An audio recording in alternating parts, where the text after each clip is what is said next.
Hello అందరికీ. ఈరోజు కానా గిడిసెలు చేపల పులుసు పెట్టుకుందామా. ముందుగా పెనం పెట్టుకొని ఆయిల్ వేసుకొని 4 పచ్చిమిరపకాయ ముక్కలు కూడా వేసుకొని ఉల్లిపాయ టమాటా పేస్ట్ కూడా వేసుకొని బాగా వేయించుకోవాలి.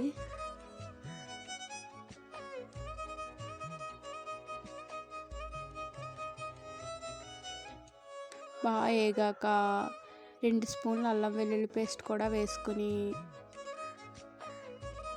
బాగా వేగాక తగినంత ఉప్పు కూడా వేసుకోవాలి. అది కూడా బాగా వేగాక కారం కూడా వేసుకుని ఒక 5 నిమిషాలు మగ్గనిచ్చి కానా గిడిసెలు చేపలు కూడా వేసుకోవాలి. అది ఉప్పు కారం పెట్టిన చేప ముక్కలు, ఆ చేపలు కూడా వేసుకుని ఒక 5 నిమిషాలు మగ్గనిచ్చి